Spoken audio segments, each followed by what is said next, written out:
WBNE.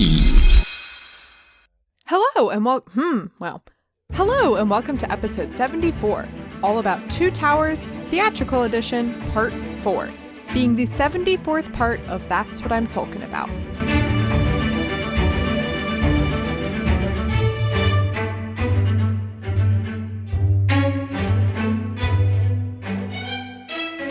Hello, my name is Mary Clay. If that's too complicated for you, just call me MC. And today I'm joined by Mike Schubert of Potterless, as well as many other projects by now, as well as his wife Kelly. So welcome. Thank you for having us. Has anyone ever told you that Mary Clay was too difficult? Because it's a very easy name to say. Can I please get that? I'm going to Ethan Edgehill, if you are listening right now. Screw you. Listen to what Mike just said. He gives me the hardest. Yeah, people What's hard about get Mary my name Clay? wrong all the time. How?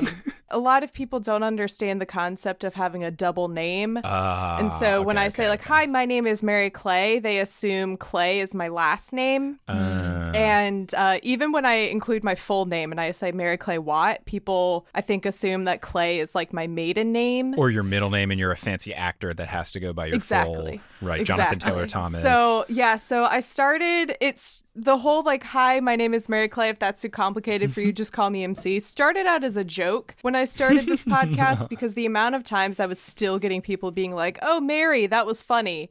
And I said it one time as a joke and now it's my introduction and people still don't get it right. And I'm like, how can you, I gave you an option that is 2 letters and you're still not doing it right. I've had friends who have had the same issue. I had a friend, Murphy Kate Delaney, and her mother actually is Mary Jo Delaney, and they have had countless issues when they have to fill out forms and stuff to be like, where do I let you know that there's a space in my first name, but it's not my middle name? So I can sympathize with your plight. I mean, okay, so enough ranting about my name. Anyway, Lord of the Rings. So Mike, for listeners that don't know, Potterless helped spark the idea for this podcast. I came up with this terrible pun involving Tolkien and was like, someone should have a Lord of the Rings podcast, but not me, because I know nothing about Lord of the Rings. And then I was like, well, wait a minute, Mike Schubert knew nothing about Harry Potter, and he has a Harry Potter podcast, so why not? Huzzah. And then when I messaged Mike to see if he liked Lord of the Rings at all, he said, oh yeah, I like it, but Kelly is obsessed with it right now, so I've been obsessed with it always. I grew up watching the movies, the extended versions. Lord of the Rings 3 is actually the first movie and the only movie I've ever seen multiple times in theaters. I had to beg my parents to let me go a second time. So I grew up on the movies and my dad telling me about the books, and I'm actually reading the books for the first time now and rewatching the movies as I go, which is why Mike says I'm obsessed with it right now. But it's always been a goal of mine to read the books, and so that's something I'm finally doing. I'm just past the first one. I'm in the second chapter of the second book right now. And she has the big book that's got every single book in one, this fancy suede leather bound one. And it's fun when Kelly's like, oh yeah, I'll go to the park and I'll bring my book, which is a textbook. It's enormous. It's like, oh, I'll bring my book, this brick. Or I'll rollerblade for an hour with my book strapped to my back just so I can read it. Your and back muscles have been absolutely shredded. It's just like doing an hour of cardio with a bunch of weight on your back. It is a brick. You could injure someone. Oh, for sure.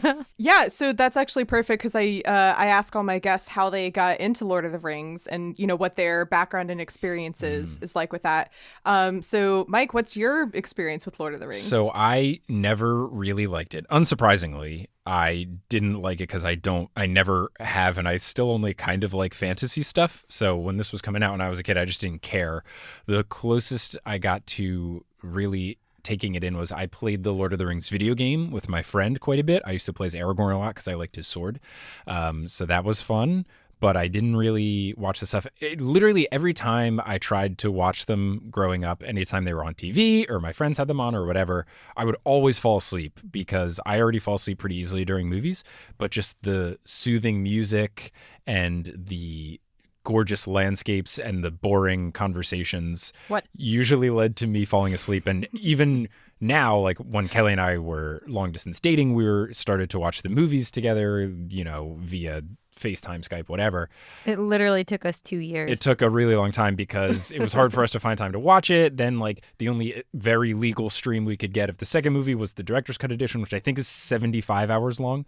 So it was just very hard. So Kelly loves them. I didn't really watch them until Kelly sat me down and made me watch them, and she has to keep waking me up because I still, to this day, even last night when we were watching our section in prep for this episode, I always find a way to fall asleep while watching these movies. It makes me so mad. We watched the first one literally. Okay, I watched it 5 times.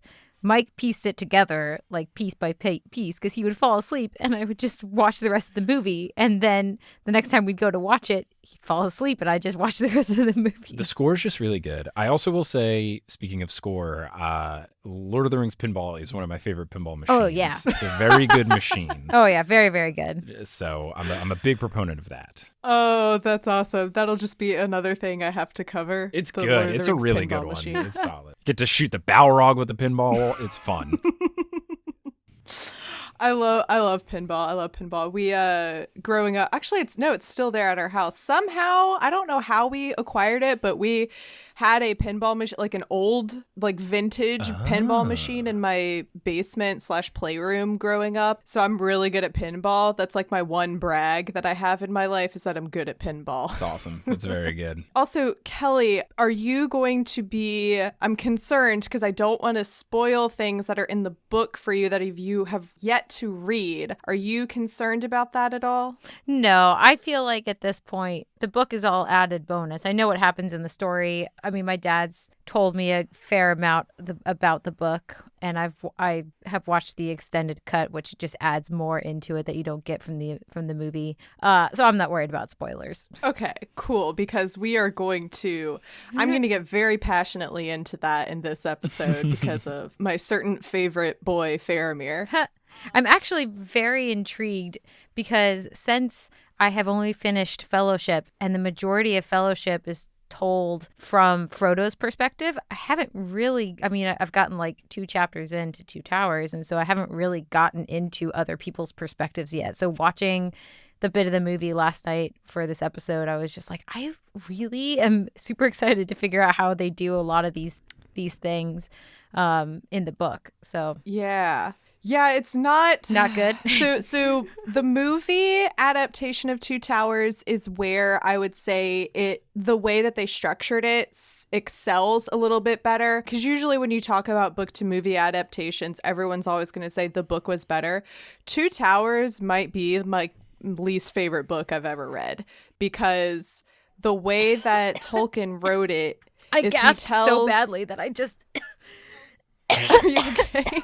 Sorry, I gasped when you said that. I just like swallowed. I don't want to ruin it for you, but the way that Tolkien structured it, he has Aragorn and Gandalf and Treebeard, like that kind of stuff, all happens in book 1, or I guess that's book 3, the first half, and then the last half is all Frodo and Sam and Gollum. You don't cut back and forth between to get that reprieve. And it's terrible and depressing. And you're like, why do I have to read more chapters of my least favorite hobbits? Let's be honest. That sounds we all bad. like Merry and Pippin better. That sounds like if book 7 of Harry Potter was just the camping. It's worse than that. Like, imagine all the camping, and then it's worse than that. Huh. Because I'm trying to think of like who would be. It's like if they had Dobby with them the whole time. I guess I do wonder how much I'm gonna hate it, because I love Sam, and I love getting into Sam's head to figure out more about him. But don't you find Gollum annoying? I hate every minute he's on screen. Mm-hmm. I think he's a really interesting. I think he's interesting as a character. I think I just find the voice and everything annoying. Well, you're not going to get that when you're reading the book. I know, but if I was reading it, I'd still imagine it. I'd have to like give Gollum a new voice where it's like, "Hi, Sure. I'm Gollum, voiced by Idris Elba." I'll give him a new voice in my head when I read it. I think that's also like I've like gushed about how amazing Andy Serkis is as Gollum. Mm-hmm. I totally agree with you, Mike, that Gollum is terrible to watch, and I basically hate every minute he's on screen, but I think that's to the credit of Andy Serkis, because you're not really supposed to like Gollum. You're Right. supposed to be disgusted by him. Yeah, the way I view it is like the way that I view Andy Serkis playing Gollum is the way that when Jim Dale does voices in the Harry Potter books for the audiobook, it's impressive and I respect the talent, but I do not find it entertaining or enjoyable. Huh. I like the complexity. I think I just don't like the act of listening to that voice. I think that's like the big complaint. I don't like looking at his ugly face and hearing his annoying sounding voice. I actually can do that voice. Let's not. And so I think that's why I'm not annoyed by it. I used to do it as a kid to my brother when I would just talk to him. I would just use the Gollum voice. So maybe that's why I'm not annoyed by it. Fun fact, Andy Serkis based the Gollum voice on a cat coughing up a fur ball, which makes sense. Yeah. That's very good. Over on the main quest, Sam and Frodo have been taken captive by Faramir, who is unsure if they can be trusted. With Saruman and Isengard on one side and Sauron and Mordor on the other, he's under a lot of pressure to keep Gondor safe. And yet, that still doesn't give him a good enough reason to act the way he's about to. Faramir tricks Frodo into tricking Smeagol into trusting him again, only for that to be completely ruined by Faramir capturing him. Faramir overhears Gollum/Smeagol talking about the ring and confronts Frodo and Sam. Faramir's judgment is slowly being clouded by his daddy issues, the ring, and decides that despite Sam yelling at him but not actually explaining what it did to Boromir, that he will take the ring to Osgiliath. Our favorite white boy Aragorn makes his way back to Helm's Deep and is reunited with his boyfriends Gimli and Legolas as Eowyn looks onward thinking, oh, so that's the elf he's in love with. Then Aragorn dramatically pushes some doors open in the most beautiful use of slow motion ever, finally giving purpose to this otherwise useless subplot of Aragorn almost dying. Oh, and he also warns Theoden and everyone that Saruman's army is 10,000 strong, and Theoden orders everyone who is capable to fight, but the most important thing is the doors. Treebeard's here! Remember him? He gathers the other Ents for an Ent moot where they will decide whether to get involved. Finally, the Ents are taking action, and I can't wait to see— oh, nope, that was it. We cut to Helm's Deep again. Legolas and Aragorn have a lover's quarrel in Elvish about how they're all going to die in this battle. Theoden has an existential crisis over being a terrible king. Aragorn and Legolas make up after Aragorn swings a sword around in front of a child. Suddenly, they are met with an unexpected surprise. So unexpected, it's as if this doesn't happen in the books at all. The elves appear to fight alongside men once more, and Legolas makes a really weird face while standing behind Haldir. So this part of the movie, we start off with Faramir looking at a map, which is— this part of the movie is for all the people in the audience being like, I have no idea where they are or where anyone is and how it relates to everybody else, aka me, the entire time I was reading the book. I gotta say, the maps, I don't know if there are countries or distinct hard regions in Lord of the Rings, but it feels like the maps are not very helpful because it's just like they describe mountains and then it's just like text where it says like, this is Rohan. And it's like Rohan. And then there's another text where it'll be like, what's another land? Gondor. But there's no like lines. Like, where does it end and begin? Like, are there not distinct towns? Oh it's my just gosh, I didn't bring my book with me. I know what the map looks like, and there's not like, this is the end of, this is where Alabama ends, and, Louisiana begins. They have some dash lines for, I think, the boundaries between. It depends on which version you're looking at. The map that in the movie he's specifically looking at doesn't. It's just words. And it feels like an unhelpful I don't think there map. are distinct boundaries in terms of like, this is where Gondor starts and Rohan ends. Mm-hmm. But there are specific points where this is where a city is. Okay. However, I will say we might get answers to this because they announced that they are releasing unseen essays from Tolkien next summer. And supposedly the contents of this will include geography about Gondor, I think is what I read. So we might get more answers. But Mike, your assumption that the maps are not very helpful is mostly, at least in my experience, was mostly correct because it would be, I would struggle to even find where they were on the map. I find myself being so pro everything. I love the maps. They're in the back of my book and I find myself flipping to them at least a couple times a chapter to be like, oh, okay, I understand which way they're going now because I can see it on the map. And I'm like tracing out the lines that each group is taking.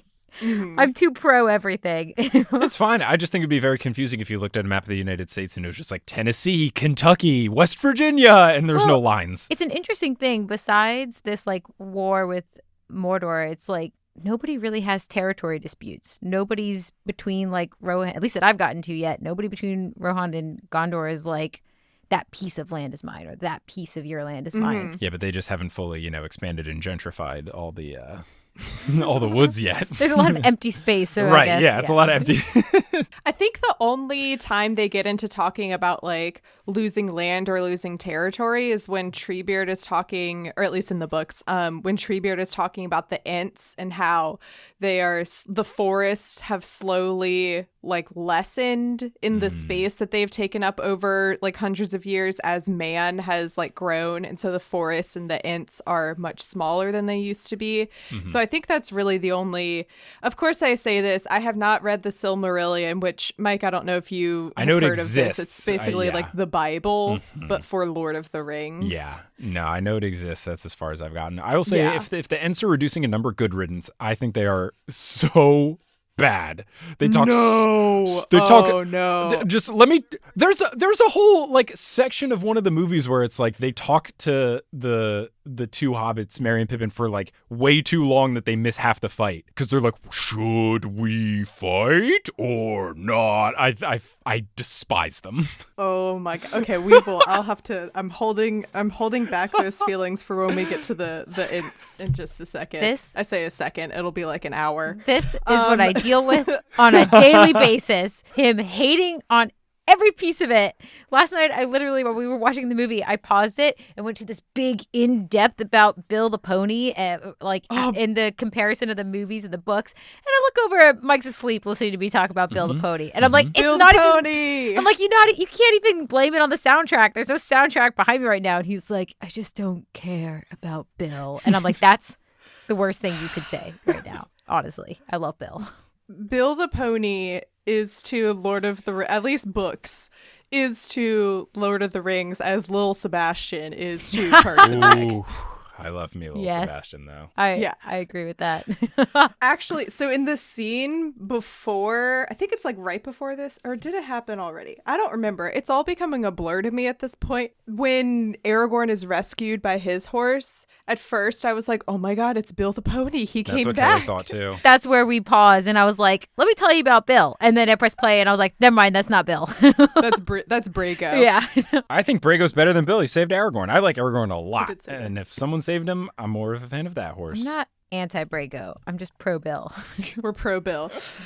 So they're reading this map and they're like, what are we going to do? Because we have Saruman and his forces on one side and we have Mordor and Sauron on this other side. We're going to get killed. Oh no. Kind of like setting up this desperate situation that Gondor is in. And then we have Frodo and Sam. Their blindfolds are removed. This is another like terrible CGI shot that you can really tell because of them having to do make them smaller than everyone else since they're hobbits.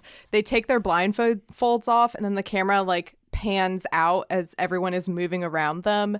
And at least for me, I could tell immediately that like, what are their names? Elijah Wood and Sean Astin shot that scene on a green screen and then they were digitally made smaller and edited in later. Yeah, this was our first time watching it on HBO Max on our TV, which we got a nice TV from a Black Friday deal.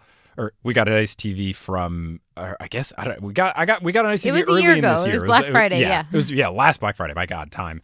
But it didn't arrive until like January. It was this Black Friday deal where like the deal was we don't know when this TV is coming back in stock, so you'll get it in question mark months. It was a great deal. So we have a really nice TV, and we watched this on HBO Max, and this is the first time I've seen a really clear picture. And I think the biggest thing that stood out, and this is just the movie's really old, is like the CGI stuff versus the real stuff was like very apparent. Like Gollum looked very, very fake. You could tell when they were superimposing the Hobbit. So I agree. Like this viewing more than my other viewings, it was very clear what stuff was real and what stuff was not. It's interesting you say that about Gollum because that's the one thing that I have been like, yeah, they did that really well, especially considering it was 2002. To me, they did Gollum really well. And the fact that like I can watch it now and not be like, oh, this is just so terrible, I can't watch it. It's like Gollum himself looks good, but if you look at like how he moves in the background and you're looking for it, you can tell whether it's shadows or lighting or something.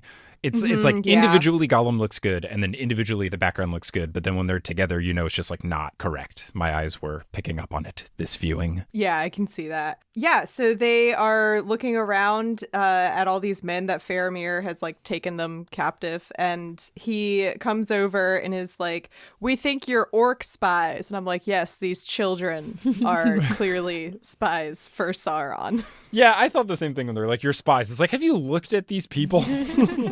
And Faramir looks at like Frodo. He's like, "Who are you guys?" And Frodo is like, "I'm Frodo of the Shire." And Sam's like, "I'm Sam." And he's like, "Who are you, his bodyguard?" And he goes, "No, I'm his gardener." Yeah, it really didn't feel like the burn that with the conviction that Sam said it with. It sounded like he said a less impressive thing.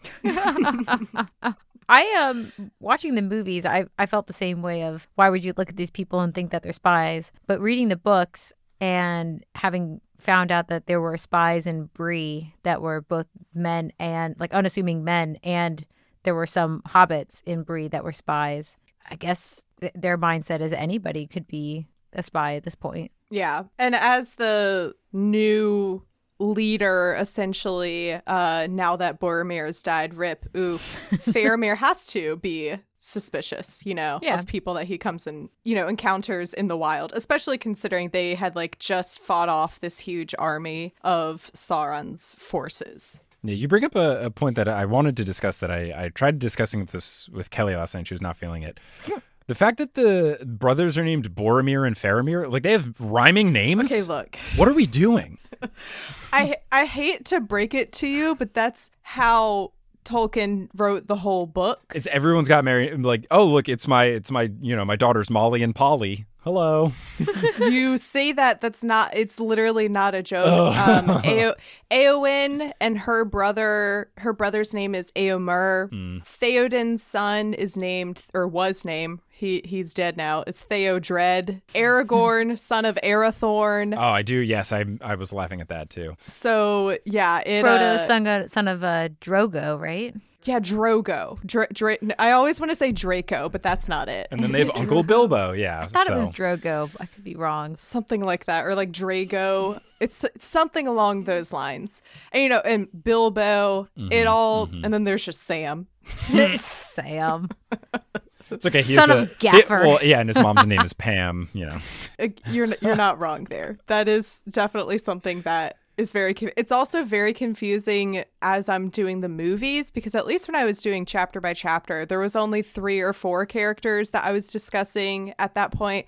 But now it'll be like, okay, in this scene we have Éomer and no, I'm just kidding. It's Éomer and Gandalf, and it's just a mess. Yeah, so speaking of Boromir, Faramir asks them, like, how did you get here? What are you doing out here? And Frodo explains the situation, that they set out from Rivendell. Everything went to Shire. He was like, we were with 2 men, Aragorn, son of Arathorn, and Boromir of Gondor. The look that Faramir gets on his face when he says Boromir is heartbreaking. And he reveals to Frodo and Sam that Boromir is dead, which of course we already know that, but yeah, but you forget that they don't know that. Yeah, and they don't know. They also don't, because they also say that they were with Gandalf and he died in Moria, and they don't know that Gandalf is alive. I guess they didn't watch the first movie, because that was the most obvious thing ever, is that he wasn't dead.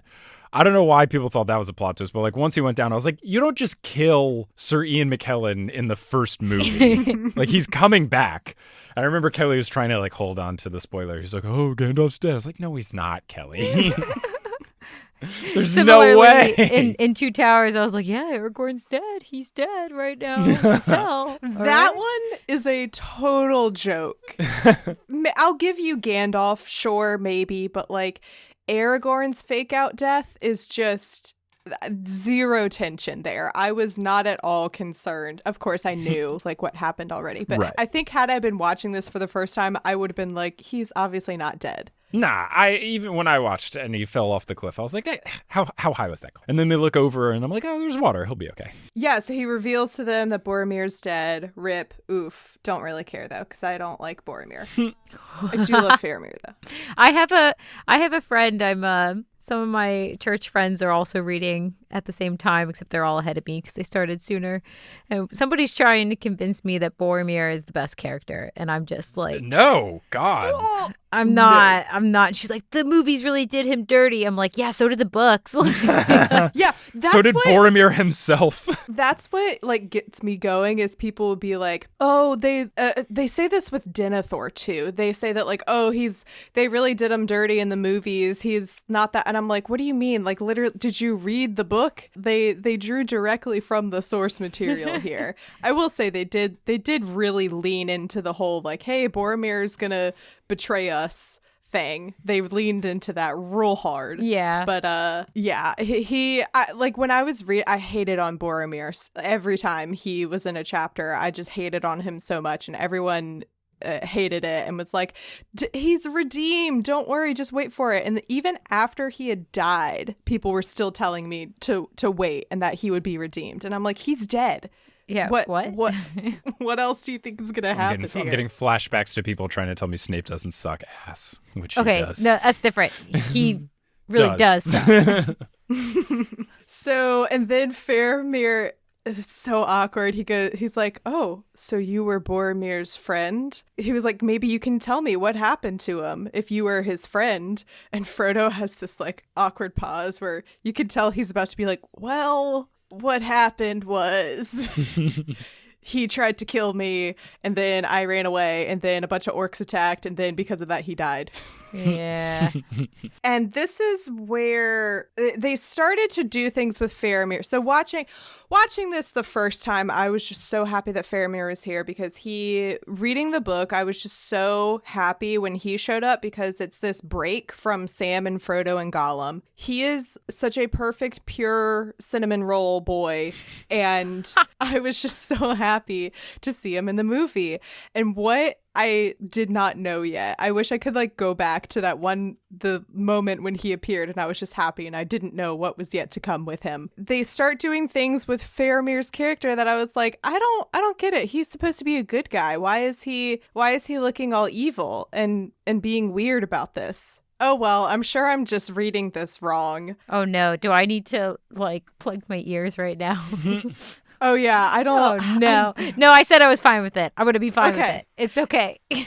It's not like what you are going to read in the book is going to be much better than what happened in the movie. Oh. So I'm not really, I'm not like ruining anything that happened in the book because in my opinion, and apparently it's the wrong opinion, I think I'm like the only person who cares about this character change. Faramir is not tempted by the ring. He is very cool and chill when Frodo and Sam meet them and they have like a feast. And then later on, Frodo and Sam tell him about the ring and they tell him about what happened with Boromir. And Faramir's like, yeah, that's really sad. Yeah, that's really awful that my brother died. So I guess we'll help you in any way we can to destroy this thing that destroyed my brother. So you guys go on to Mordor, have fun. And that's what happens in the book. That is very different. Mm-hmm. So moving on to the next part of the scene, they find Gollum, who's swimming around outside of this like hideout area. And I really wish they had kept in one of the ways that the characters in the book describe Gollum when he's like hiding or sneaking in and out of trees or stuff is hilarious. I think it's during this part of the story where someone describes him as like a large black hairless squirrel or something. There's another time where someone described him as like an oversized frog.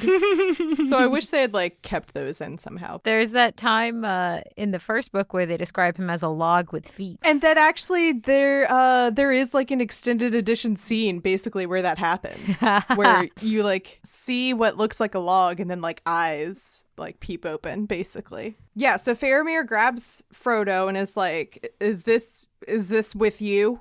And Frodo's like, yeah, let me go get him instead of you guys killing him. He will listen to me. Frodo has to trick Gollum into coming with him, and they really like went hard on like, we're gonna make Gollum look cute like a child, Right, and yeah. he's gonna look innocent, and we're gonna feel bad for him when he is ambushed and kidnapped by these guys. I will have to say that before we continue this discussion, when they pull the little trick on Frodo to get him to admit that Gollum is with them, they have like all of the people with the bow and arrows pointed at Gollum because he's swimming in the forbidden pool, and Faramir is like, oh, we're gonna kill him. And then when he looks like he's about to give the command to shoot, that's when Frodo comes in and he's like, oh no, I'm bound to him and he's bound to me. And the look that Faramir gives Frodo right afterwards, the like, oh, you were lying to me look, is so funny. It is so funny. He's like, oh, I've caught you. It's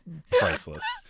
I don't think I've ever noticed that. I'll have to go back and rewatch that. You gotta rewatch it. It's pretty good. So good. It's pretty good. Because he turns his head just the slightest amount He's and like, raises his eyebrows you a don't bit. say. And his hair just like feathers in the wind a little. It's really good. Yeah, the playing into the cuteness of Gollum. I mean, at this point, I see him as Smeagol, not as Gollum, because we previously I should say Smeagol. Yeah, he previously had the scene where he did he got rid of his evilness. My friend thought that there were 5 Gollums for like the majority of her life until I told her very recently there was just one. She thought there were like 5 because they always looked so different and were talking to each other. But yeah, I mean, I think his cuteness is just to play up the fact that he's Smeagol for now. Mm-hmm. And it's supposed to like make you. Because so what happens in the following scene is Smeagol is lying there and he's like huddled in a corner and he's crying, and the Gollum part of him is talking to him and is like, see, I told you they were going to hurt you. See what happened? And Smeagol is very upset, and Faramir is listening in on this, and you see this change in him where he starts to feel bad. And I'm like, this was when watching it the first time, I was like, wait a minute, they're gonna have Faramir side with Gollum and not Frodo. What's happening here? Whatever. I hate this whole scene because Frodo could have gone down there and been like, hey, Smeagol, you're in imminent danger. You need to come with me. Don't worry, I'm going to sort everything out. And Smeagol could have been like, oh, I was in imminent danger and my master did save me. And like if anybody had thought logically about this situation at all, it wouldn't have been an issue. I say this a lot, so this is under my headcanon that literally all of the hobbits except for Bilbo are Hufflepuffs. I say this a lot. There's a reason Frodo is not in Ravenclaw. Logic does not come easily because there's also so as Faramir is like feeling bad for Gollum and he overhears Gollum talking about the ring, we have this scene between Sam and Frodo where Sam tells him to put the ring on and run away, which Book Sam would never. And the way that Frodo is currently, he wouldn't have the strength to resist putting the ring on. And it makes me mad. I'm like, this doesn't add up at all. Sam would never tell Frodo to put the ring on. And at this point, Frodo is so encompassed by the ring that he shouldn't realistically be able to say, no, Sam, I'm not going to put the ring on. And then, so then Faramir comes in, and this is again where it's like, come on, guys, let's just use some logic here and explain what happened. Faramir sees the ring and is like, we're going to use this as a weapon for Gondor. And we're going to, I think the line he says is like a chance for Faramir to show his quality. And I'm like, Faramir, you are already a man of quality. You just need to stop doing what you are doing right now. If they had just explained, that noise was me slamming my fist on the table. Oh, yeah. It's came through clearly. If they had just explained, hey, the ring is the reason your brother is dead because it drove him mad, which is what happens in the book. And that's when Faramir is able to be like, oh yeah, you're right, this thing is evil, let's get rid of it. But no, they have to be like, can't you see what it's doing to him? Stop being mean to us. Yeah, that makes far less sense. I haven't gotten to that point yet. I have never questioned it because I've always looked at Boromir and Faramir as similar to a point where they're they diverge. And right now, because I haven't read the book yet, I always imagined they're building the tension of how far does Faramir go down the same path as Boromir before he diverges into something different. So I am surprised. I'm going to go home and read is what I'm going to do. I'm really excited for you to please message me or something when you get to those chapters. I'm glad to know that the books solve this problem because I feel this way a little bit with the movie. I definitely felt, like Kelly pointed out, I feel like there could have just been a conversation between Frodo and Smeagol instead of lying. This movie and in many movies, it's like, if you guys would just talk to each other and have some sort of communication, there'd be so many fewer problems if you were just like, hi, this is how I actually feel and this is what I'm actually doing right now. So it's giving me, as someone that has not read the books and never will, it's giving me assurance that at least it does take place in the books. I'm already looking forward to my my first reread. Go for it. Have fun. I will play Hades for the 7,000th time. I don't even know if I'm ever going to do a reread. I don't know. They're hard books to They're read. long. They're very long. It's not like you're rereading Harry Potter and the Sorcerer's Stone, which is 200 pages with size 86 font. And it's like, Harry grabbed his wand. So it's a little different. I 1,000% will be rereading, which is why I bought the book rather than borrowed it. I knew going in that this would become a thing for me, but yeah. So the other thing about this is that I don't like how it feels like they are repeating, like we're backtracking in the story almost, and it feels like they're repeating Boromir's plotline.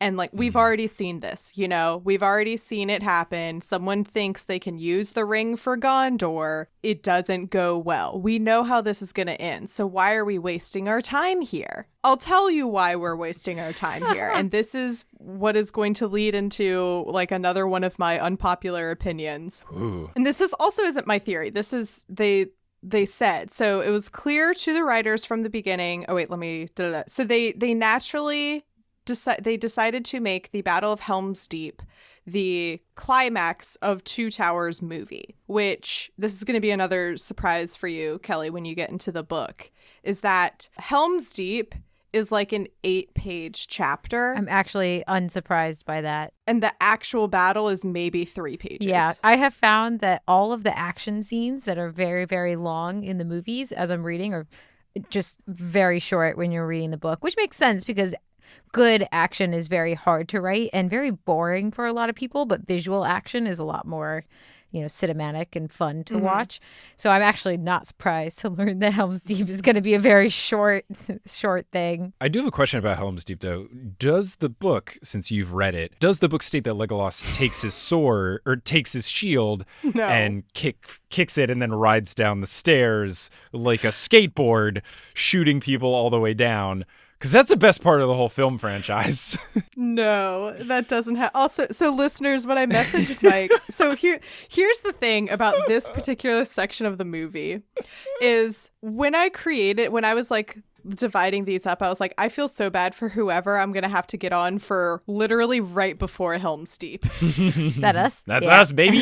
That's you guys. Yeah, so Mike specifically was like, can I have whatever part of the movie has Legolas surfing with his shield during the battle? And I was like, I'm so sorry, that's already been taken. However, can I interest you in Gollum stuff? Well, you did say, can I interest you in sexy Aragorn opening the door, which is a pretty good second place. Yeah. It's a I want to open every single door like that from now on. It is really good. But I will say just the final thing about the skateboard thing is I did do some market research and I did find out that this movie came out in 2002, and that's also when Tony Hawk's Pro Skater 4 came out. So right before the Tony Hawk franchise peaked at Tony Hawk's Underground. So it feels understandable that they would add skateboarding to this movie. My theory is that the creators of Zelda Breath of the Wild watched this and they're like, oh, shield surfing. We got to do that. I also love the Legolas part right before this was in the part before us where he flings himself onto the horse with Gimli as they're going off to fight the wolves. Which I don't know if I don't think I talked about that part, but his shoulder for sure should have dislocated. He's an elf. He defies physics. That's what I'm going with. Kelly said they're weightless, so you could. They make no footprints in the snow. They make no sound when they walk. I think they're weightless. No, that makes sense for sure. What were we oh yeah, them having logic and Helm's Deep, that's right. Yeah, so they completely restructured the way that Two Towers book is when they were translating it into a movie. And it's all so that Helm's Deep will be the climax of the movie, because there are a lot of things that happen in Return of the King, the beginning of Return of the King movie, that are actually Two Towers book. I completely disagree with how they did this because of this whole Faramir plotline. Because if you're going to drag out the other parts of the story, you have to, so that Helm's Deep can be the climax, you have to also drag out the other, I say side plot, this is the main plot of the movie, is Frodo with the ring. You have to drag it out so that their parts of the story don't get ahead, just so you can have Helm's Deep be the climax. This also happened with Treebeard and Merry and Pippin's plot, is that gets dragged out unnecessarily throughout 2.5+ hours of this movie, which you don't need to do. And I understand it's only going to be me that cares about this. There's a John Mulaney joke of, I know this movie came out 17 years ago, but I wasn't a comedian back then. And I wasn't a podcaster back then, so I'm going to complain about it now. But there was something else I wanted to say about this part. Oh yeah, and so this other thing about Faramir being tempted by the ring, I hate this. Peter Jackson felt that in the book, Faramir's casual refusal to seek the ring was anticlimactic and inconsistent with the ring's effects on others. This is why he added in this is the phrase that is used in the trivia. I didn't put this in. The now controversial subplot of Faramir taking Frodo and Sam captive in Osgiliath. And I'm like, okay, Peter Jackson, you just casually think you know better than Tolkien? All right. Yeah. I'll have an opinion when I get to it, I'm sure. I never knew it was a thing I was supposed to be upset about.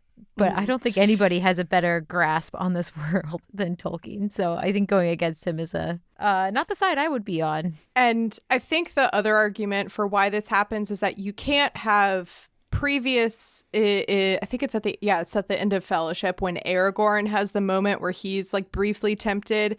You can't have Aragorn be tempted by the ring and have Faramir not be tempted by it. So I get that, but the whole reason Faramir isn't tempted by it is because he learns that it was the downfall of his brother, and they just didn't put that in this movie. Yeah, that makes way more sense. Yeah. It's a lot. It makes sense. But I guess in the movie, we haven't met anybody who's not affected by the ring, unlike how in the books, we've definitely met people who aren't affected by the ring. Like Tom Bombadil? Tom Bombadil. Mike loves Tom Bombadil. Look, he's got a fun name. He's a merry fellow, and he's yellow boots, so. Wait. Mike, you like Tom Bombadil? I know literally nothing about him. I just know that he's introduced as like, Tom Bombadil is a merry fellow, jacket of blue and boots are yellow, whatever the hell it is. I just know that exists, and I like that. That's all I know. This brings me so much joy because I love Tom Bombadil, and I talked relentlessly when I was doing the Fellowship episodes for the movie about how he's not in the movie. I support it. I support it. I also just like doing the hot take of, I know that there are people that say he should have been in the movies and he could have saved the ring. He's not blah, blah, blah, blah, blah. And there's a lot of Lord of the Rings fans that get very upset by it, and I like having these opinions. I think that the whole he could have saved the ring thing. I mean, okay, coming into reading the books, there's so many people who are like, they could have flown on eagles. They could have tossed it in the sea. The book makes it airtight. When they have that council, that's like the longest chapter so far, they go through every scenario, and I was so happy about it. Because they rule out Tom too as an option. It's airtight, and that makes a lot more sense. I should add, them ruling out Tom Bombadil is literally Gandalf going, Tom Bombadil is gonna Bombadil will do what Bombadil does. Yeah. And he's not gonna help us because he will never leave the forest. It's basically either he's too selfish to leave, or if he does leave, he's gonna get bored with this quest and he's not gonna do it. He's gonna like drop the ring somewhere. He is an enigma, which is the problem is that Tolkien made an all-powerful person and then was like, oh shoot, that was a mistake. I guess I don't really understand him. No one does. That's the thing. He seems to be older than Elrond, even. If I have this correctly, he was there when Middle Earth was formed. So is he in the, I'm going to say it wrong, Silmarillion? Silmarillion. Is he in Silmarillion? I don't know. I haven't read it. I'm actually dreading. I haven't decided if I'm going to cover it yet or not on the podcast, because it's literally a Bible, and it's also a history book, but for Middle Earth. So but yeah, he's batshire insane. That's what people say about the Bible. It's like, oh, it's not interesting enough. You should add a history textbook to it. That'll make it more fun. I was gonna say, actually, I think I'd rather read the Bible and a history textbook than read the Silmarillion. And that's like what Tolkien's like main passions were. That's why there's, when you read the books, that's why there's so much like he'll just stop and be like, all right, and now for a history lesson about this part of the land and how this acorn came to be grow into this tree. Yeah, I was showing though, because I had my big book while I was babysitting some kids of a family friend that's really close to me, and I was babysitting their kids, and they're 7 and 9 and 4. And they were really intrigued by my big book. And so I flipped to the back where they have all the languages and the maps and all the extra, stuff. And they were really into that. So I do think that's very cool. And it's this kind of like he created a whole world. And I'm watching the documentary on him. And it's just a very interesting thing. But yeah, he just really loves to sidetrain into a lecture that I don't think I need. And the songs too. The songs and the poems, I'm just like, I don't need it. Anyway. No, I always my eyes would just like gloss over as I like skip down the page to go to the next section where there is no poem. And then you turn the page and it's like, oh, look, another song. Yep. Yeah, so Faramir is like, they're finding out that Osgiliath is being attacked and they're calling for reinforcements. And Faramir says, the ring will go to Gondor. Whatever, fine. Yeah, so they leave. And then we cut back to Aragorn looking all bedraggled on that horse. Looks rough. Brago. Looks rough. This is where I went on my Billy rant that Mike fell asleep on. And then we continued the movie. And this will actually bring us to this week's segment of Is Viggo Mortensen Actually a Ranger? Viggo Mortensen, while filming Lord of the Rings, was so impressed with Brago, or the horse that played Brago, that he purchased him from the owners along with 2 other horses. Oh. Yo. He bought a different horse that he used while filming Two Towers, and then this is a really nice story. He bought the white stallion that the stunt double for Arwen used because she had grown really attached to the horse, and she, I'm assuming, couldn't afford it, so he bought the horse for her. Oh my gosh, that's amazing. Mm-hmm. Is that horse a different horse than Shadowfax? I'm assuming it's a different horse than Shadowfax. So. I've never looked closely enough at them or know enough about horses. That would be so funny if they just kept using, like, they make this big deal about Shadowfax being the lord of all horses, but they just reuse the same white horse. It's all the same white horses. Just a little, turn the brightness up in that video. Yeah. And that concludes this week's segment of Is Viggo Mortensen Actually a Ranger? Wow. Oh, also, actually, I'll reopen the segment. He also apparently bought the horse that he used when he filmed, Hidalgo? I was going to ask that, actually. I was going to ask. Yeah, so he apparently now has a habit of buying horses when he does movies with horses. I would do that just with cats. That's what Taylor Swift did. She had a cat in her music video, and then she loved the cat, so she bought the cat. I'm like, that's what I would do. But cats are easier to care for than horses. I was going to say, that's a much smaller scale. Yeah, so while he is riding back to Helm's Deep, he sees Saruman's army, and he is like, oh, that's not good. Also, side note, I have no idea how Aragorn goes from, he literally just died, and Arwen brought him back to life, essentially. He's very injured here, still looks rough, and then, like, hours later, he's like, yeah, we're gonna fight. I'm not injured at all. Adrenaline. They just gloss over that. Adrenaline. And so he goes back to Helm's Deep, and we have great reunion scenes with Gimli. He's like, where is he? I'm going to kill him. And then he hugs him, and it's so good, and I love it so much. And then when Aragorn is going to talk to Theoden, in classic elf fashion, Legolas is like, I'm going to be dramatic. He stands in his way, and then he's like, you're late. You look terrible. And you see in the distance, Éowyn is watching, and Legolas gives Aragorn back the necklace that Arwen gave him. And when we were doing Two Towers on Bacon and Eggs, either Ethan or Tyler, I don't remember who, made the joke that, like, this is where Éowyn is like, oh, they're in love with each other. That's his boyfriend. And out of context, it does kind of look like it's Legolas giving his elf essence to Aragorn. That is funny. But she does know about Aragorn and Liv Tyler, so I think she puts two and two together probably. Mm-hmm. But out of context, yeah, that does look like. Yeah, you see her in this moment realize that because previously he had told her that she was going to the Undying Lands and that she would basically be out of the picture. Mm-hmm. But you see her realize here that, oh no, he's still very much in love with her. Was that... I didn't read that as realization in her face. I did. That's how I read that as, I'm so happy he's alive, and I am realizing thinking he was dead made me realize the depth of my feelings for him. That was what I read into it. I didn't read her realization in it. I gotta go watch this again. Well, because she sees Aragorn and she has this, you see her smile and get really happy, and she's about to run over and talk to him, but she stops when she sees Legolas give him the necklace because she knows that Arwen gave that to him. And then you see her like get sad, and then she stops and doesn't go over to him. Huh. I gotta rewatch this. That is totally not what I read. I read more of like she realized her depths of feelings for him, realized that he's about to put himself back into harm's way, and is like, do I need to like pull back from this because this person has the potential to die and break my heart if I pursue this? Because I don't know, in my mind, like she always knew he had the necklace. So giving back the necklace would be like, okay, he still has the necklace. Like, yeah, that is a good point. That wouldn't do, if I were her, that wouldn't do anything to dissuade me.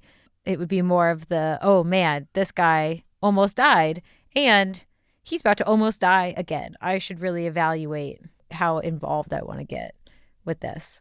But I'm really intrigued to see what happens in the book because I don't like that side story very much. It makes her seem like a second choice, and I don't think she is by any means. And I know that Tolkien like went down. I know that he wrote out what it would look like to have a love triangle and then pulled back and didn't write that into the story. And it kind of feels like that is what the movies were putting back in. Mm-hmm.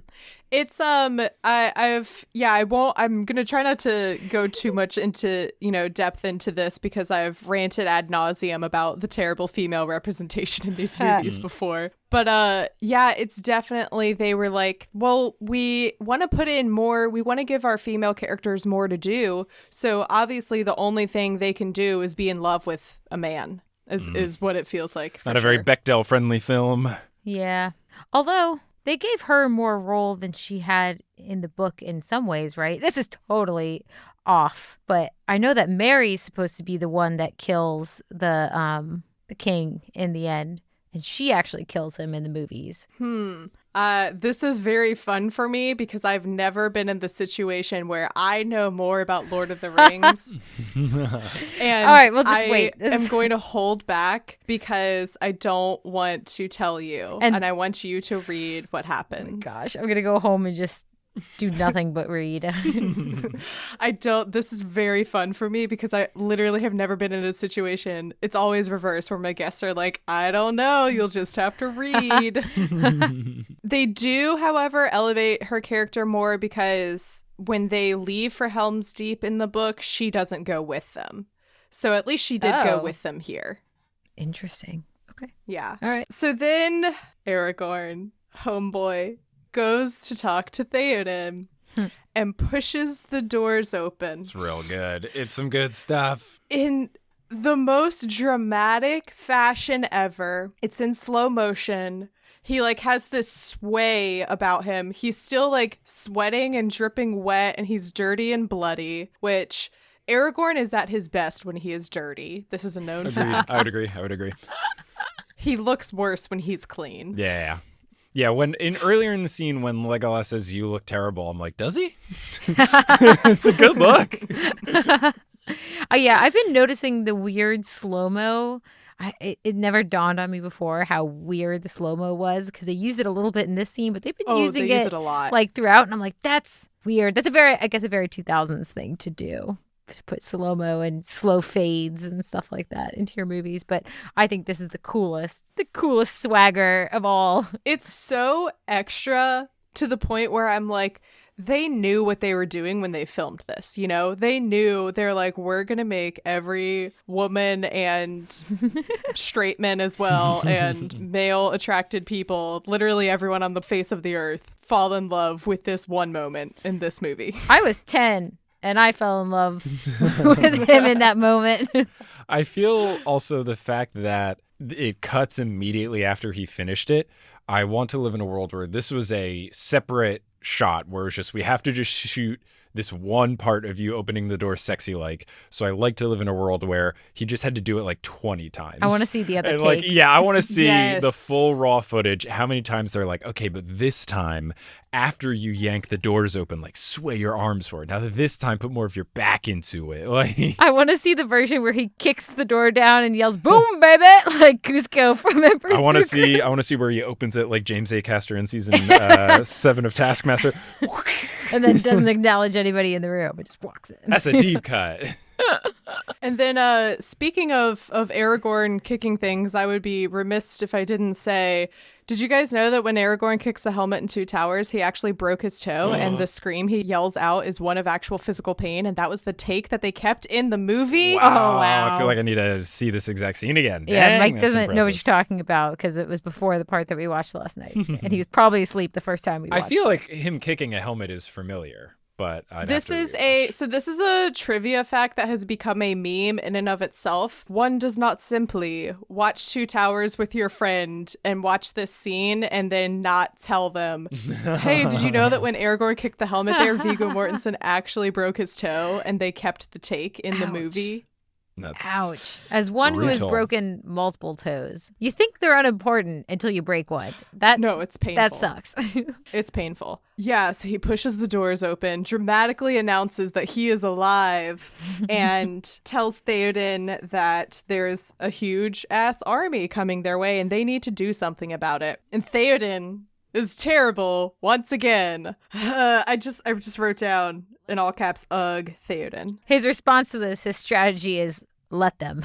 Yeah, he has no, because first of all, let's break this down at how terrible a leader Theoden is, which, by the way, Kelly, you'll be like better at this when you are reading through it. I have no memory if he was this bad in the book. So you might read it and be like, wait a minute, Theoden he was actually pretty good. Why did they like ruin him for the movie? Whatever. I'll let you know. I have zero memory. I'll let you know when I get there.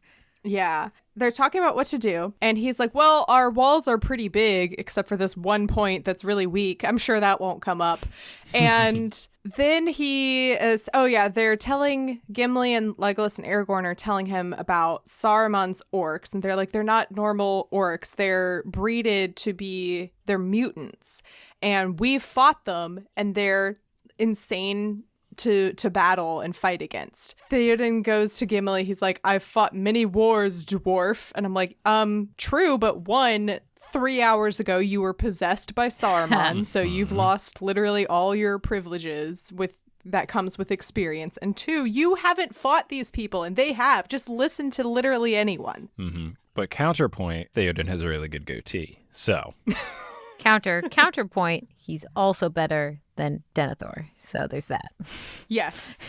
I think that is a universal agreement. Yes, 100%. I don't really know what else he should have done. He can't leave at that point. He gets everybody that he can armed, hides all the people that could be collateral damage, and then he waits. I don't know what else he could have done. Except for, I mean, they say call for the elves, call for Gondor, like all that kind of stuff. But also, it's too late. So I'll tell you what, he actually does say, what would you have me do? And I'll tell you what, Theoden, remember 2 hours ago when we were in Edoras and Aragorn and Gandalf were telling you not to go to Helm's Deep? Maybe you should have listened to them then. Listen to literally anyone. Well, anyone. But Aragorn also points out that he has a better chance of defending himself at Helm's Deep than at Edoras. So, well, no, what he says is to take their army and go out and meet Saruman's forces so that they're doing it away from their people and that they draw them out so that they're not putting their own people at risk. I guess so.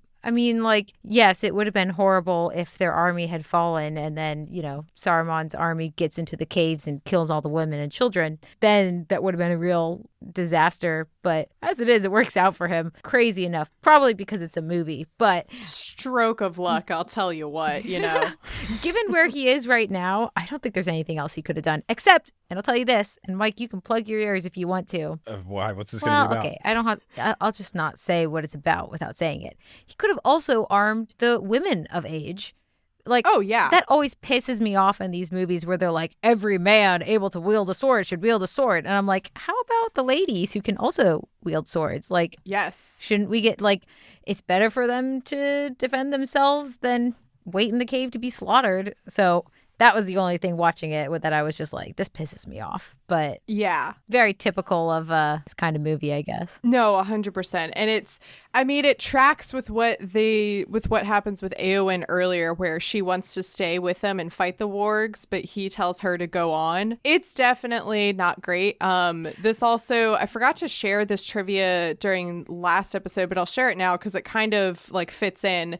So to increase the number of the Rohirrim riders, many of the men, quote unquote men, were actually women wearing beards, and Peter Jackson and many others noted that they seem to be the more skilled riders than the men. Let's go. Makes Move sense. on. Lord of the Rings to edition. Which I say, why couldn't you just have them be women riders? Right. I will say I do kind of agree with Theoden sending Éowyn with the older people and the children because they needed a leader to follow to get there. Mm-hmm. So I get that. But then, like, you're making your last stand at this point. You're not willing to call the elves, who end up coming anyway. You're not willing to call the people you exiled, who end up coming anyway. You're not willing to bring more able-bodied people to fight with you. Like, that to me was like the stupidity of it. But the staying at Helm's Deep and like waiting for them, I don't think he could have done anything else with what he'd already gotten himself into. Yeah, he's 100% dug himself. What is it? You've made your bed and now you have to lie in it. That's the phrase, right? Yeah. Time to eat the cake or whatever. Time to eat your cake or whatever. No, it's make your cake and eat it too. Isn't that a thing? It's have your cake and eat it too. But that's when you talk about having something and then wanting something additional. I just want some cake right now. And Theoden also like rings Aragorn out about Gondor, and he's like, where was Gondor when Westfold fell? And it's like, Aragorn wasn't the king. That's not his fault. Yeah, I also just like this weird rivalry that they have between each other. I'm just like, get over it. It feels like there's bigger things at stake. Like, let's put feuds aside until we destroy giant evil army of evil people. Can we at least agree on something? I say all the time that if there had been more prominent female characters and leaders in Lord of the Rings, that this wouldn't be happening, you know? Yeah. Yeah, I could see a woman coming through and being like, stop bickering, grab a sword, and shut up. Let's kill these orcs, and then you can quabble and squabble later. My friend actually wrote an essay in college about feminism in the characters and in the books in general. She sent me the thesis statement, but I'm like, I actually want to read that, the whole paper when I'm done with this. Oh, yes. 100% forward that essay to me if you ever get the chance. like where I am right now mentally in a post-election world, I'm so like renewed with energy, and it legit has made me be like, maybe I should go get my master's and I can go back to school, and then one day I can teach a class on Tolkien through a critical feminist lens. I'm not going to do that though, because that's a lot of money. But I have her thesis statement here. She has 3 major points. 1, the traditional domestic roles as represented by Rosie Cotton, Goldberry, and the Entwives, and how they are threatened and appear to be powerless, but actually hold and represent significant power as sources of healing and refuge.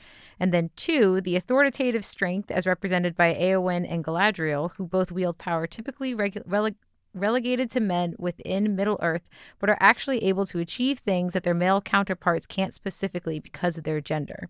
And then 3, and I found this to be the most interesting part, Shelob as a representative of female power that's been twisted into something deeply malicious and threatening due to the influence of Sauron. The argument there being that we know Sauron doesn't create on his own, he only copies and mocks what's created, suggesting that Shelob is a picture of female authority and strength functioning under total demonic corruption and devouring instead of creating. Oh, I know. I love that. I'm like ready to read this paper. I'm like, I have to finish the books first, but especially the thing about Sheila, because I'm like the only person, when I read that chapter, and I'm so excited for you to read it, the way that Tolkien describes her, I'm like, what a boss ass bitch. And everyone else is like, what is wrong with you? She's a giant gluttonous spider. And like, yeah, she's everything I aspire to be. Yeah, so they're preparing for Helm's Deep. It's going to be crazy. We cut to Treebeard, Mike's favorite part of the movie. So boring. It's just so boring. It's so good. But the problem is that, okay, so the problem with the Ents is that their nature is they are very slow moving creatures, and are not moved to action. The whole reason they talk slowly and like the words that they use are really long is because they're like, words are something with like language being taking the time to say things that are worth saying rather than like rushing through it. And you can't do that when you have a movie, because then it just brings everything to a grinding halt. Which is why I get why so much of the Ent stuff was cut for the theatrical edition. Should have cut more, honestly. I know from what we watched in the extended cut edition, when we watched the second one, it was like all Ent stuff. Like it was all Ents. And I think that's probably why I have such a negative opinion on them, is that the first time I watched the second movie, it was the extended cut. And I was like, why do we care about these trees? They talk slow, they walk slow, they make decisions slowly. This movie is already 12 years long. What if there were just no tree scenes? And I guess that's basically what they did in the theatrical edition, is someone said, get rid of these trees. Well, my brother and I had a card game that we used to play when we were little that was Lord of the Rings themed, and Treebeard was one of the strongest cards you could have. So I am incredibly biased for him, as I am for everything else. The whole thing of the Ents. So what they do in this scene, Treebeard brings Merry and Pippin, and he's like, we're going to have a meeting. And they have an Ent moot. And I love this scene of all the different Ents coming in, and you hear like the sound editing that they did for this is so cool, because you hear like the groaning of the trees and the wood, and you get to see all these different characters and like characterization of the Ents, and I just love it. I like the Willow. I think he's cute. And unfortunately, that's all you get, because then it cuts away again. And that's what annoys me so much about the Ents in Two Towers, is that right as you get a scene with them and you start like getting back into their part of the story and you get like reinvested and you're like, oh, this is exciting, what are they doing? It cuts away again. Yeah. Mm-hmm. Yeah. Oh, yeah. Okay. Yeah. So they're having this meeting to talk about what they're going to do. And that's why it's so powerful that Merry and Pippin are the ones who found them, because if it had been anyone else, they wouldn't have been able to get the Ents to join this fight, because the Ents have to be very moved to action. They're only going to invest in something if they think it's worth investing in. And Merry and Pippin are the only people who can sit there and take the time to just chill with them and be there with them and convince them that this is worth their time and energy. Really, in the end, orchestrated by Merry more than Pippin, who I already know the movies have done dirty. The movies basically Fred and George them, where they're just the same. They're comic, like they're and always they're comic just relief. yeah, they're just comic relief, and they're just Merry and Pippin. They're not. You just don't remember that they do diverge. Okay, they go on separate adventures. They separate them physically. Break my but heart. they do. The movies do make them comedic relief, as opposed to like, at least where I am in the books, there's a lot more to their character. Well, honestly though, I would say that they didn't really change much, at least in my interpretation. I don't think they really changed much about them when they put them on the screen. I think they just really emphasized the comedic relief part. I hated of their that characters. I hated that they just accidentally became part of this adventure, whereas in the books they've been planning for like a decade to follow Frodo they know he's going someplace dangerous, and they're willing to trick him to make sure he doesn't leave them behind. Like, their loyalty and their friendship is so much deeper, as opposed to just, oh, we accidentally ended up on this quest and like, let's keep going and see what happens, as opposed to like a very conscious decision that they make to be there for their friend. And their cousin too, right? They're related in some way. Yeah, I think they're basically all cousins. Yeah. I do like it better in the book how they join in on the journey, but I just think it's really funny, and it's very on brand for their character too, that what happens in the movie is they just happen to bump into them, and then but I think it's also a good testament to their friendship and loyalty. What happens in the movies is that like they accidentally stumble upon Frodo and Sam, and they just never question it the whole time. They're like, yeah, we're gonna come with you to Rivendell. Why are these evil like witch people following us? That's weird. No, we're gonna protect you. And then when they the Council of Elrond, when Pippin they agree to go on this mission quest thing, and Pippin doesn't even know what it is yet. They agree before they know what's happening. That's good. How loyal they are to their friend.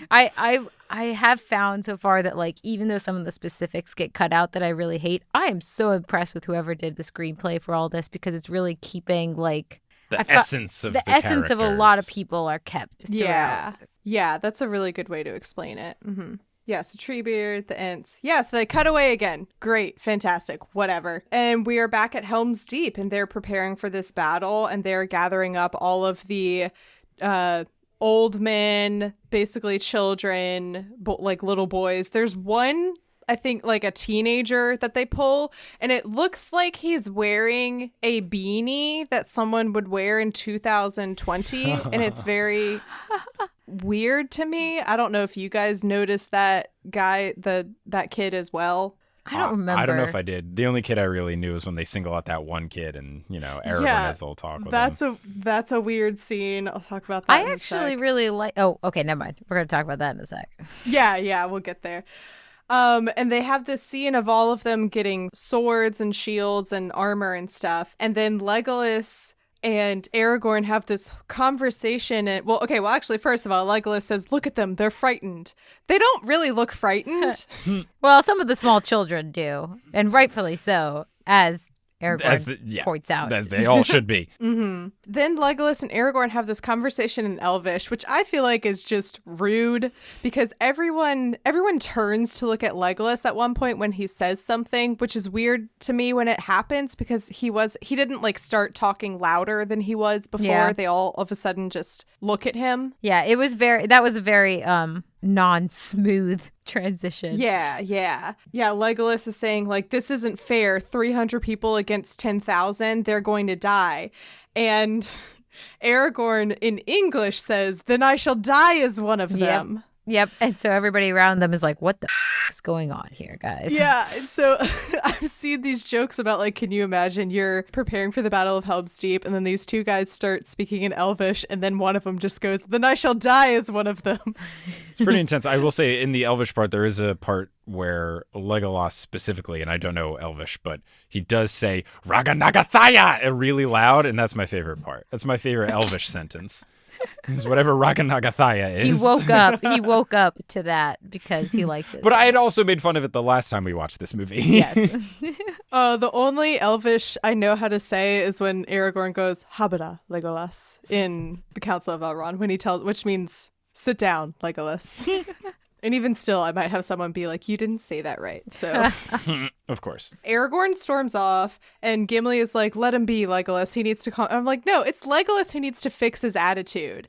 Like, they're here, they're in it for the long haul. We don't need your negativity right now. That is not going to do us any good. You need to fix your tude, Legolas. Which he does. He's the one who comes back and apologizes, so. Mm-hmm. And we have this scene of Theoden. He's having an existential crisis, and he actually says, "Who am I?"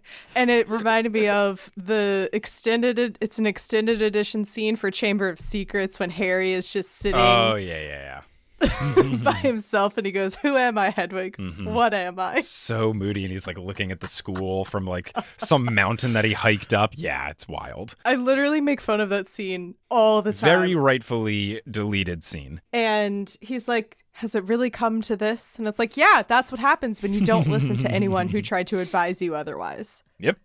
Pretty much realizing what he's gotten himself into. And then he gives this very despairing speech as it cuts over people preparing, like young boys are getting helmets put on and they're grabbing swords.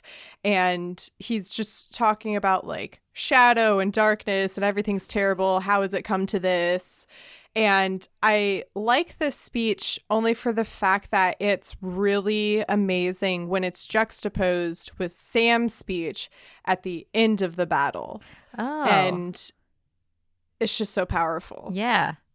I do love a good Theoden speech, but we didn't finish the movie last night when we were watching it. Mike insisted we stop.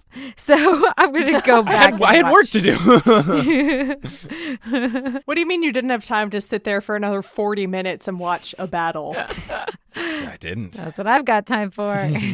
Then we have this random scene, which I don't understand the purpose of it. I don't get it. Maybe this will be explained in extended edition or when I watch it with commentary. I don't know. But there's this scene where there's this young boy and he has a sword and Aragorn's like, "Come here, what's your name?" And he takes a sword from him and like flings it around and it makes the like sword whooshy sound. He's like, "This is a good sword. Have hope." And that's the scene. So that guy was the son of, you know how there were two Rohanians?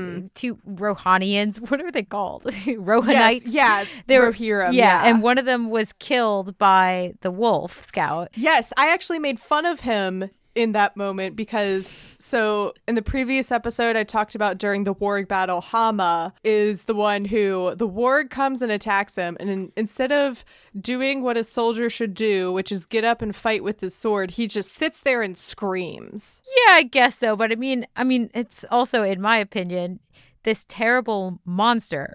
Like, we've been hearing about the wolves of Isengard, right? This is not any wolf I've ever seen. And so I imagine, like, it's the first time he's seen this monster, and I, too, would, like, scream in the face of the monster and just, like, forget my being. But I do find it interesting now that we're talking to his son, and his son has, lost his father,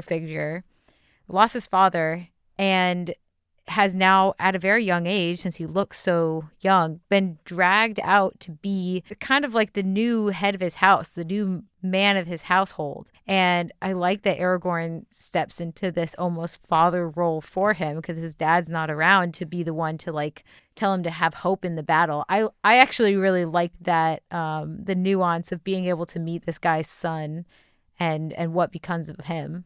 I guess. I still think it's just so random, and it could have been it. Like, watching it seemed to me like, oh, hey, they forgot to cut something from that's in the extended edition.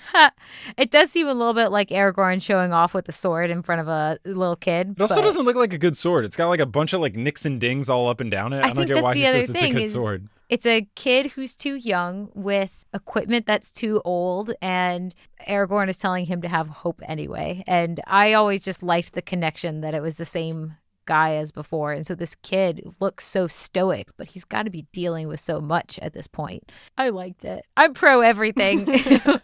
Then Aragorn heads in. He has this renewed sense of strength, and then he goes in. It's like a really cool scene of him like gearing up for battle, and as he's like tightening belts and putting gloves on and stuff. I love this part. And then Gimli comes out wearing chainmail. Oh, yeah. And it drops to the floor because obviously he's a dwarf. They don't have any chainmail suitable for a dwarf. Mm-hmm. And there's this shot of that stands behind him. And I just love the way that it looks like a child in an oversized t-shirt. Yeah, it does a bit. It does. I Gimli with the classic comic relief right here. I love it. And that's really interesting too, because he is not really he's not the comic relief in the book at all. They elevated his character to do that in the movies more so, I found. I think it's a good decision. I think he's a fun comic relief character. Mm-hmm. Oh, actually, this is perfect.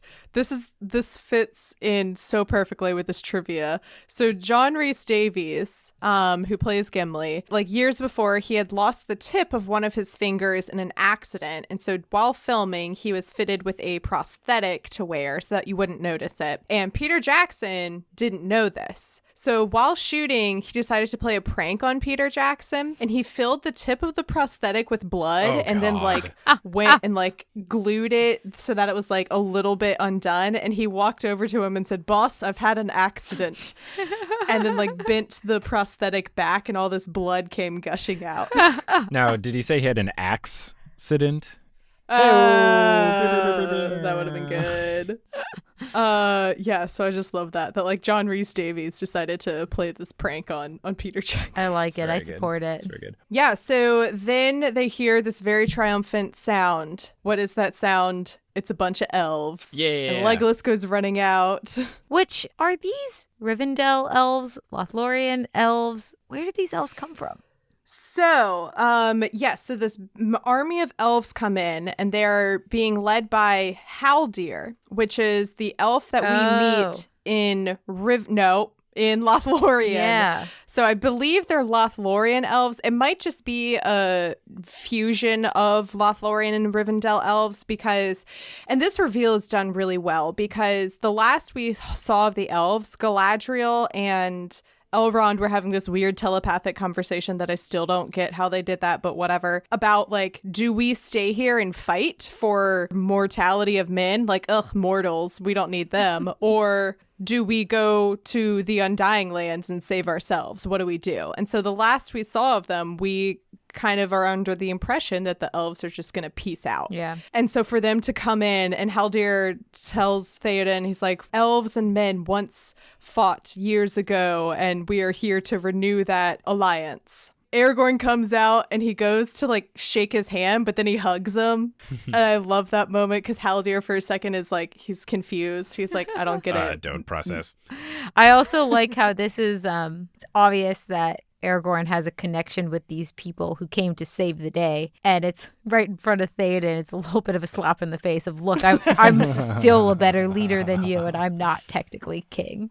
Yes, yeah, exactly. I don't want to say much without... Okay, so whatever. The Battle of Helm's Deep in the book, this does not happen. The elves do diddly squat in the books. They are non-existent except for Legolas and Galadriel, basically. Wow. What? Yeah. The elves showing up to this battle was a big surprise for me. Wow. Okay, interesting. Mm-hmm. Are you just sitting in that for a second? Like, yeah. Not sure what to do with that, because Haldir dies. Yeah, I'm pretty sure... Then again, it's been so long. I say so long. It's been a year since I read this part of the book. And unless I woefully misinterpreted something, I don't think the elves come. I'm pretty sure they don't really do anything in the books. Interesting. Yeah, I'll let you know when I get there. That being said, though, this is still a very cool moment, and I like it. Yeah. And it also has this nice message of like, you never know, because before Theoden was like, no help is going to come. No one's going to help us. And then like, help comes in the most unexpected places sometimes. Yeah, and I like the fact that they decided to stick around, at least for some of them did anyway. Yes. And then Haldir says, we are proud to stand amongst men once more. And we have this shot of Legolas in the background, like over his shoulder. And Orlando Bloom is pulling the weirdest expression I've ever seen in my life. All right, I gotta go back. Yeah, I gotta go see this one. I didn't notice it. I can't believe you didn't notice that. It's all I can notice whenever I watch this scene. Oh my God, please go back and watch immediately. it. Yeah. We will. Yeah, Legolas, I almost said Legolas Bloom. Yeah, it works. That's pretty much the same thing. Yeah, Orlando Bloom has very interesting facial expressions while filming this movie. So that's the end of this section of the movie and the end of our movie discussion for this episode. So is there anything you guys wanted to mention real quick that we didn't discuss, that we glossed over? I think we hit everything. Well, I don't know if we hit it quite well enough, but I really, really love Lord of the Rings. Oh, and then glad we could clear that up. Just in case, like, there's any confusion. Just in case that wasn't there. None of, glad we could air that out and make sure everyone. If you learned one thing from this episode, hopefully it's that Kelly likes this stuff. Yeah. Just in case there was just, slight confusion, All right, cool. Well, thank you guys so much for coming on. What would you guys like to plug, and where can people find you on the internet if you want them to find you on the internet? Sure. So I do a couple podcasts. Potterless, as you mentioned, is me reading the Harry Potter books for the very first time. I never read them as a kid, so it's me doing it as an adult. And I go through the books and the movies and everything. Then I have a podcast called Meddling Adults, which is a podcast for charity where we have guests compete to solve children's mysteries, from things like Encyclopedia Brown, Scooby-Doo, stuff like that. And then I also have a basketball podcast called Horse, where we only talk about the entertaining stuff, so player beefs and drama and uniforms and stories about Shaquille O'Neal. So you can check all of that out. I have a website. It's just Shubes, but it's schub.es. You can check it out there. And if you want to follow me on social media, I'm at Shub17, SCHUBES17 on Twitter and Instagram, basically. I'm not quite that present on the internet. I'm at Vote For Me Kelly B on Twitter, where you can see me talk about cats and BTS and probably Lord of the Rings now. I mean, and you're on a bunch of episodes of Potterless, so if you listen to that, you'll be on you'll hear Kelly's voice again. Yep. Awesome. That's What I'm Talking About is a proud member of WB&E. You can learn more about the network by going to WB&E.org, where you will find all of our shows like this one. Howdy, yokes. I'm Tyler Carlin. And I'm Ethan Edgehill. And we host Bacon and Eggs, a movie lovers podcast. It's the most roll your eyes, I've seen it before concept for a show. But with new hosts, I promise. Each week, we sit down together and watch a beloved movie. We start by looking at some critical and concrete points and let our conversation flow from there. We've covered all sorts of movies, from Jaws to Little Women. From the Lego Movie to the Lego Movie 2. From Marvel to Star Wars. From Back to the Future to Back to the Future Part 2. And tangents from our frustrations with fast food to discussing our fear of the mighty loon. So if you want a podcast that makes you laugh, download Bacon and Eggs, a movie lovers podcast. With new episodes available every Thursday, wherever you get your podcasts, and now on WBNE.org. Ghostbusters 2! My hope and dream was that you would say that. The cover art is by Graphite, aka Vaishon Brennan. You can support him on Instagram at graphite.vmb. You can find the podcast on Twitter and Instagram at TolkienAboutPod, and you can also join the Facebook group. You can find me on Twitter at MCWattsUp and Instagram at MCTurnDownForWhat. And also, you can find me on TikTok at MCWattsUp, where I do a lot of Lord of the Rings stuff that is currently being shadow banned. I've been shadow banned, I think, completely from Lord of the Rings TikTok, but also just maybe in general. So just, go look me up on TikTok. You can support the podcast by becoming a patron. Go to patreon.com/TolkienAboutPod, where you will find different tiers and perks. You can become a $3 patron, which will let you into the WB&E Discord in a specific thread for That's What I'm Talking About, and you can talk to all of the other Tolks. You can also become a sponsor of the podcast, like Quinn. Quinn, thank you so much for all of your support of That's What I'm Talking About. I appreciate it so much. That being said, do you have any parting words for the audience? Yes, if you ever have the chance to ride your shield down a flight of stairs, you should do it. It's clearly the best strategy. And that's what I'm talking about.